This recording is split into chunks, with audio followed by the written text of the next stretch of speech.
ఎన్నో సంవత్సరాల నుండి తీరని కోరికలు కూడా ఈ ప్రసిద్ధమైన మొక్కు శివలింగాన్ని హక్ చేసుకుని కోరుకుంటే తప్పకుండా తీరుతుందంటండి. చాలా మంది నరదృష్టితో బాధపడుతూ ఉంటారు కదండి. అలాంటి వాళ్ళు ఈ దృష్ట ప్రయోగ వినాశక లింగానికి అభిషేకం చేస్తే ఎటువంటి నరదృష్టి అయినా సరే పోతుందంట. ప్రపంచంలోనే ఎక్కడా లేని విధంగా 3 అడుగుల ప్యూర్ గోల్డ్ శివలింగం ఉంటుంది. ఈ శివలింగానికి మన చేతులతోనే స్వయంగా అభిషేకం కూడా చేయొచ్చు. ఈ టెంపుల్ మరెక్కడో లేదండి, మన హైదరాబాద్ దగ్గరలోనే ఉంటుంది. రమణేశ్వరం టెంపుల్. ఇది యాదగిరిగుట్ట దగ్గరలో భువనగిరి టు నల్గొండ రోడ్డులో నాగిరెడ్డిపల్లిలో ఉంటుంది.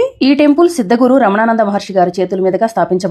ఇక్కడ 2000 శివలింగాలు, 1200 శ్రీచక్రాలు దర్శనమిస్తాయి. నెక్స్ట్ ఇది 9 అడుగుల పంచలోహ శ్రీచక్రం. ఇక్కడ 258 శ్రీచక్రాలు దర్శనమిస్తాయి. అలానే 12 జ్యోతిర్లింగాలు కూడా మనకి ఒకే చోట దర్శనమిస్తాయి. శివుడు అభిషేక ప్రియుడు కదండి. ఇక్కడ 232 జలలింగాలు 365 రోజులు అభిషేకంతో పులకరించిపోతాయి. నాకైతే నిజంగా పర్సనల్ గా అనిపించిందండి, ఇంత అద్భుతమైన టెంపుల్ ఇన్ని రోజులు ఎలా మిస్ అయ్యాను అనిపించింది. అలానే ఇక్కడ 9 అడుగుల ఆదిపరాశక్తి అమ్మవారితో పాటు నవదుర్గలు, అష్టమాత్రికలు, అష్టభైరవులు ఉంటారు. చూస్తున్నారు కదండి, అమ్మవారి విగ్రహం చూస్తుంటే నిజంగా 2 కళ్ళు సరిపోలేదండి. ఇది వచ్చేసి సహస్ర శివలింగం అండి. ఇక్కడ అభిషేకం చేస్తే 1000 శివలింగాలకు ఒకేసారి అభిషేకం చేసినట్లు. ఇక్కడ ఇంకా ఇలాంటి అద్భుతాలు ఇంకా ఎన్నో ఉన్నాయండి. ఇంకొక ఇంపార్టెంట్ విషయం ఏంటంటే 2026 శివరాత్రి రోజున నవగ్రహాల విగ్రహ ప్రతిష్ఠ చేయబోతున్నారు. ఆ విగ్రహ ప్రతిష్ఠలో మీరు కూడా పాల్గొనాలంటే ఈ స్క్రీన్ మీద ఉన్న నెంబర్ కి కాంటాక్ట్ చేయండి. ఇంకా ఇక్కడ ఫుడ్ కోర్ట్ ఉంటుంది, అలానే పార్కింగ్ ప్లేస్ కూడా ఉంటుంది. చూసారు కదండి, ఇంత అద్భుతమైన వీడియోని మీ ఫ్రెండ్స్ అండ్ ఫ్యామిలీ మెంబర్స్ కి కూడా షేర్ చేయండి. Thank you.